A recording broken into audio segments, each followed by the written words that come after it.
Começar o nosso estudo de fonética, que é um assunto bem tranquilo, gente, bem simples de entender. Mas eu vou explicar tudo bem detalhado para que não fique nenhuma dúvida, tá? Vamos começar entre a diferença de letra para fonema, gente. Qual é a diferença? Gente, letra é simplesmente a representação gráfica de um som. Então, por exemplo, se eu falo A, né? Um dia alguém convencionou que a gente faria esse símbolo aqui para representar esse som, né? Quando eu falo eu faço esse símbolo aqui, ou esse símbolo aqui, né? Depende. Então, isso é uma letra, é simplesmente a representação gráfica de um som. E o fonema, gente? O fonema é a menor unidade sonora capaz de estabelecer distinção entre as palavras. Isso aqui está escrito de forma bonita. De forma simples, significa que é o som. O fonema é o som, gente. O som das letras. Beleza? Falando aqui no português claro para vocês. Vou mostrar isso na prática, gente, como pode cair na sua prova.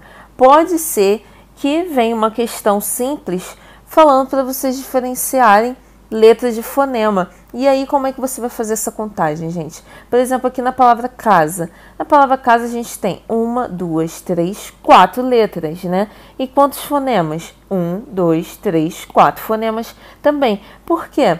Porque cada letra aqui, gente, está desempenhando o seu papel. Está, né, desempenhando ali, dando o seu som para que a gente forme a palavra casa no final, no somatório de todos esses sons. Porque, por exemplo, aqui, gente, se eu tiro o C daqui da palavra casa, eu fico com asa, né? Eu fico com asa só.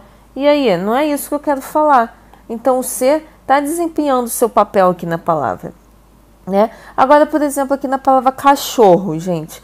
Cachorro tem quantas letras? 1, 2, 3, 4, 5, 6, 7, 8 letras, né? E quantos fonemas, gente? Aí, vamos contar. 1, 2, gente, CH na língua portuguesa, ela representa apenas um fonema. Por quê? O CH ele tem som de X, tá? Então, aqui a gente vai contar apenas um fonema, tá bom? Então, 1, 2, 3, 4, gente, RR na língua portuguesa é o mesmo caso do CH. A gente conta apenas um som aqui, então é apenas um fonema. Então, aqui a gente tem 1, 2, 3, 4, 5, 6 fonemas. Beleza? Então, a palavra cachorro possui 8 letras e 6 fonemas, tá? Professora, mas pode ter menos fonemas do que letras? Sim, pode ter, é tranquilo e acontece sempre, inclusive na língua portuguesa. Pode acontecer o contrário também, tá, gente?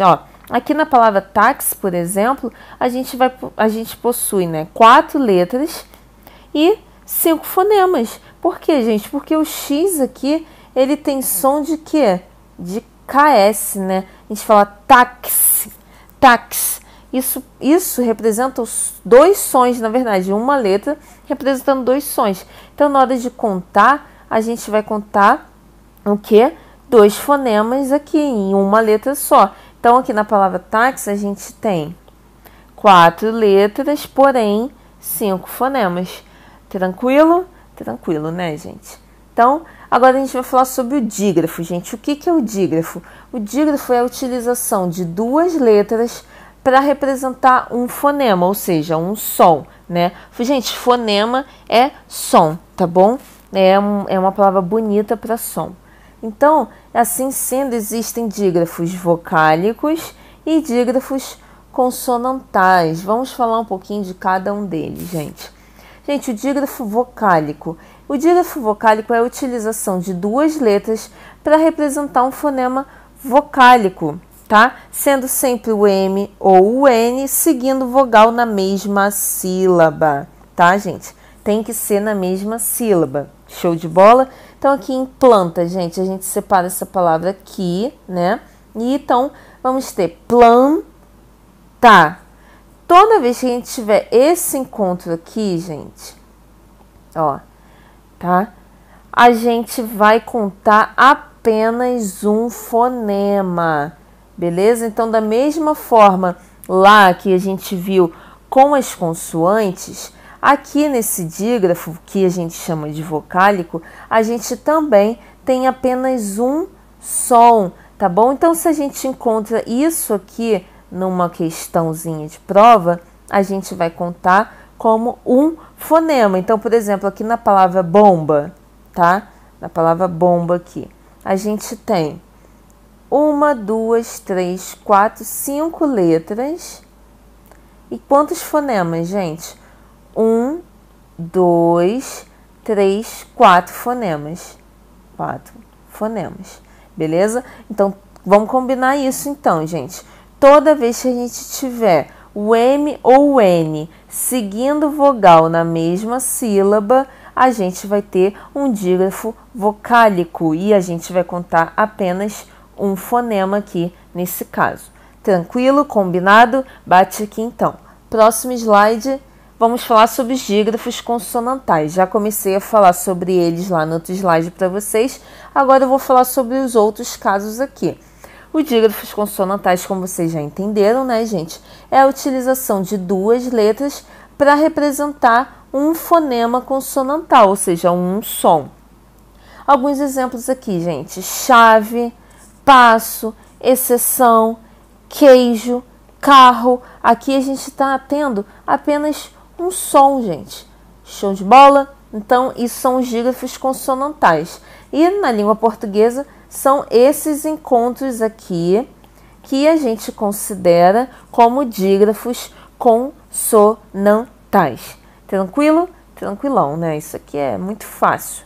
Agora, vamos para o alerta bizu, gente. Quando eu boto esse bizu aqui, vocês acendam aí, acendam o alerta de vocês, porque é o que normalmente cai em prova, tá?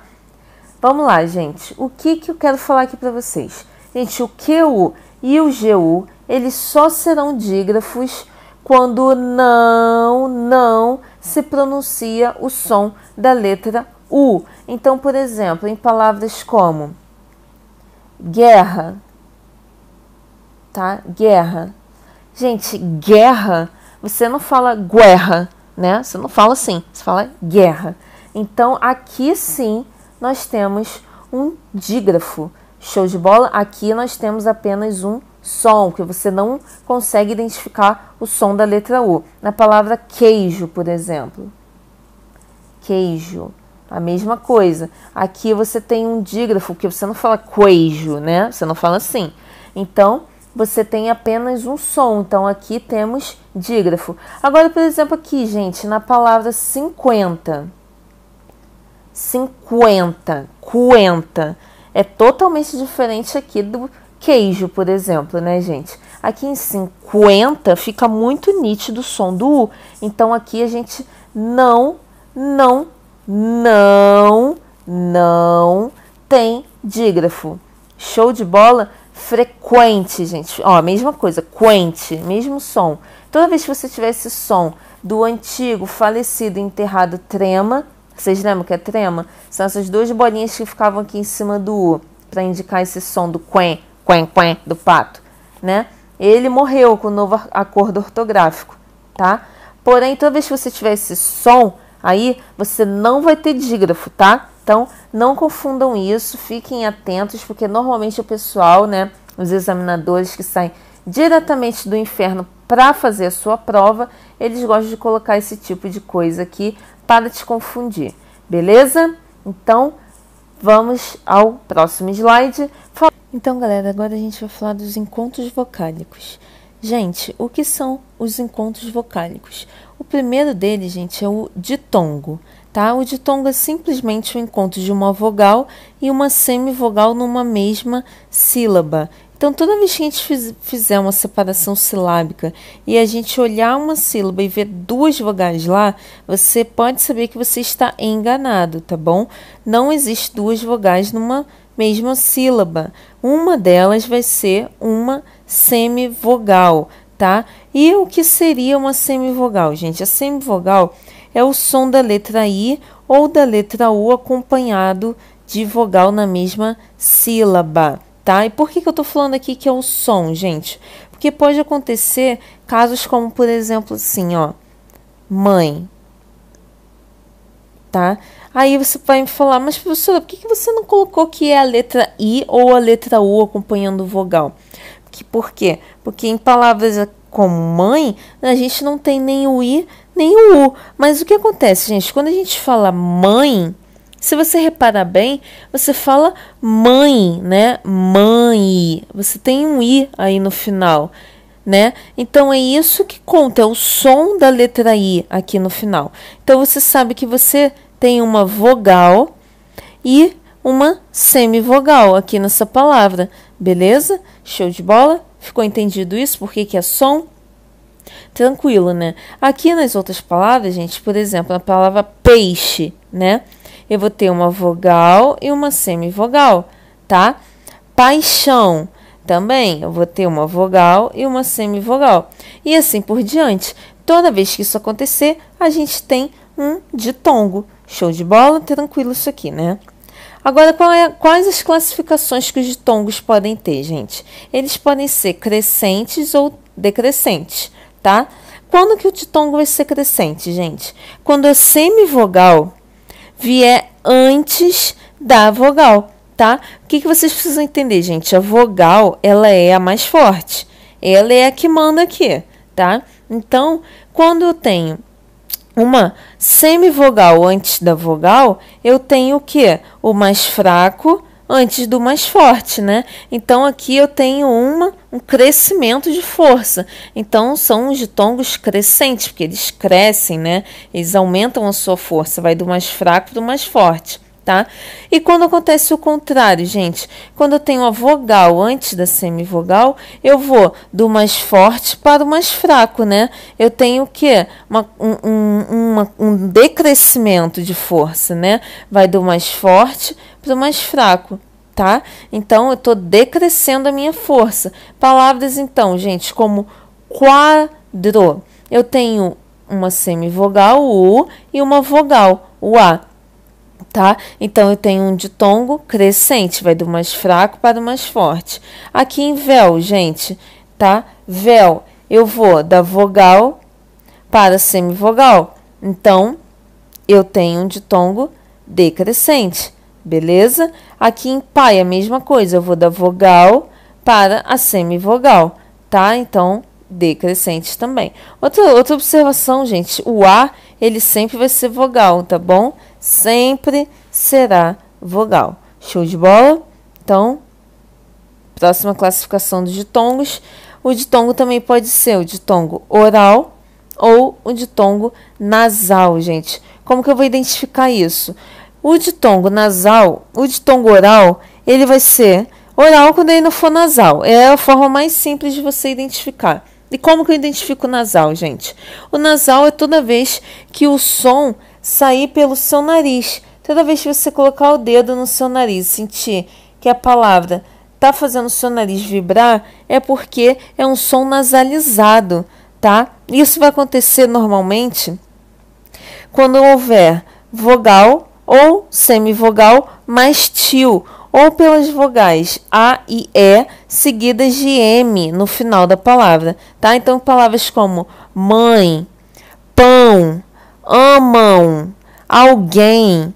Gente, dá para perceber nitidamente que essas palavras estão saindo pelo nariz, né? Mãe, mãe, pão. É totalmente nasalizado, totalmente diferente de pai. Por exemplo, pai. Pai não sai do nosso nariz, né? Série. Série também. Você não nasaliza nada essa palavra. Então, toda vez que você falar uma palavra assim totalmente livre, sem nasalizar ela vai ser um ditongo oral, né? Quando a vogal ela sai livre assim, pai, sem nasalizar, é oral. Nasalizou, nasal. Tranquilo? Show de bola? Facinho, né? Isso aqui, tranquilo. Agora, uma classificação que pode acontecer, que vocês tenham que fazer, seria mais ou menos assim, ó, na palavra quadro, por exemplo, ó. Quadro. Gente, aqui nessa palavra, como que eu classificaria ela? Aqui eu vou ter um ditongo crescente, um ditongo crescente, tá? Por que crescente, gente? Porque eu tenho uma semivogal mais vogal, né? Eu vou do mais fraco para o mais forte, beleza? E ele é um ditongo oral, né, gente? Oral, que você não tá nasalizando nada aqui. Quadro, normal. Agora, se eu falo essa palavra aqui, ó. Quando. Quando. Gente, quando eu vou ter aqui, ó, o U mais o A, né? Então, eu vou ter um ditongo.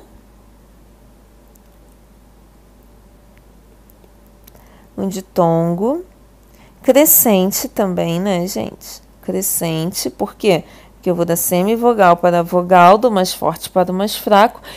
Só que eu nasalizei, né, gente? Eu falei assim, ó, quando, tá nasalizado. Então, eu tenho um ditongo crescente nasal. Beleza? É assim que a gente classifica os ditongos. Show de bola? Tranquilo, né, gente? Isso aqui é tranquilo também, tá? Agora vamos falar sobre o tritongo, gente. O tritongo, ele é muito fácil também. E ele vai ser sempre o quê, gente? O encontro de uma semivogal, mais uma vogal, mais uma semivogal. Como se a vogal tivesse duas mochilinhas ali do lado dela sempre, tá? Ela carrega essas duas mochilas aqui, ó. Duas semivogais do lado dela, tá? Então, aqui, por exemplo, ó. Iguais, Uruguai, averiguei. Aqui a vogal no centro e as semivogais do lado dela, né? Tranquilo isso aqui. O tritongo, gente, ele nunca vai ser crescente ou decrescente. Não existe essa classificação, porque a ordem sempre será essa: semivogal mais vogal mais semivogal. Então, a gente não faz classificação de tritongo. Beleza? Mais fácil ainda, né? Quanto mais fácil, melhor pra gente. Vamos falar agora sobre os hiatos, gente. Duas vogais numa mesma palavra, mas que pertencem a sílabas diferentes. Então, gente, quando você tem a palavra inteira ali, né? Elas estarão unidas. Você vai ver duas vogais unidas ali na palavra. Porém, na hora de você fazer a separação silábica, elas vão ficar cada uma em uma sílaba. Beleza? É muito importante que você entenda isso aqui e faça uma correta separação silábica, porque isso aqui vai ser muito importante para uma regra de acentuação que cai muito em prova, que é a regra de acentuação dos hiatos. Beleza? Então, gente, ó, saúde, baú, sanduíche, país, tudo isso aqui são exemplos de hiatos, beleza? Ó, a sílaba, a vogal ficou sozinha na sílaba. Show de bola? Tranquilo, né, gente? Isso aqui é melzinho na chupeta. Gente, encontros consonantais é simplesmente quando a gente tem a sequência de duas ou mais consoantes numa mesma palavra. A única diferença é que elas podem ser inseparáveis, né? Ou separáveis. Por exemplo, aqui, bloco, né? A gente nunca vai separar o B do L numa sílaba na língua portuguesa. Ou a gente vão ter outros encontros que a gente sempre vai separar. Por exemplo, aqui, o G e o N, o S e o C, né? Os dois R's, os dois S's são encontros que a gente sempre separa na separação silábica. Beleza? Tranquilo? Agora, gente, uma diferença que parece boba, mas tem gente que erra e se improva, e eu não vou admitir que você perca uma questão por uma coisa tão boba quanto essa aqui. Se cai isso aqui em prova e um aluno meu perde, já pode vir pagando 10 para mim, porque ó, isso aqui é muito, muito simples. Então, vamos lá. A diferença entre encontro consonantal e dígrafo, gente. Dígrafo é simplesmente o encontro das letras que vão produzir apenas um som. Vocês já entenderam isso, eu já falei isso para vocês. Estou só confirmando. É o encontro de letras que vão produzir um som. E o encontro consonantal é o encontro das consoantes que cada uma produz o seu som, tá? Elas são independentes e você precisa delas para o significado daquela palavra, tá? Por exemplo, se eu tenho a palavra cobra, eu preciso, né, do som de cada uma dessas duas consoantes aqui, porque se eu tenho por exemplo, se eu tiro aqui o B, eu fico com Cora, né? Se eu tiro o B, eu tenho Cora. E se eu tiro o R aqui, eu tenho Coba, né? Então, cada consoante aqui está fazendo o seu papel, beleza? Então, aqui temos um encontro consonantal, beleza? Não confundir isso com dígrafo, galera. Não confundam isso. Show? Então, gente, essa aula de fonética é uma aula muito simples, como eu falei para vocês. Espero que vocês tenham entendido, compreendido bem a explicação. Se ficou alguma dúvida, é só mandar aí embaixo nas caixinhas de mensagens, beleza? Pode mandar também lá no nosso grupo exclusivo, pode mandar também lá no WhatsApp, pode mandar lá no Instagram, enfim, fiquem à vontade para usar a plataforma que vocês se sentirem melhores, né, para conversar com a gente. Gente, e uma coisa que eu não posso deixar de falar para vocês, que eu vou falar em todo final de aula, é para vocês não deixarem de realizar os exercícios que eu sempre vou colocar aí embaixo da nossa aula, tá? É só você descer um pouquinho a sua barra que você vai ver que sempre vai ter uma lista de exercícios e a correção também vai estar embaixo do vídeo. Show de bola? Não deixem de realizar os exercícios, gente, porque português a gente só aprende praticando. Não adianta você ouvir aqui a teoria, ler a apostila e não fazer exercício, porque você nunca vai saber onde é que está a sua dificuldade, onde você está errando. Você só consegue mensurar se você aprendeu aquela matéria ou não quando você faz exercícios, beleza? Então, gente, aguardo você na próxima aula e bons estudos!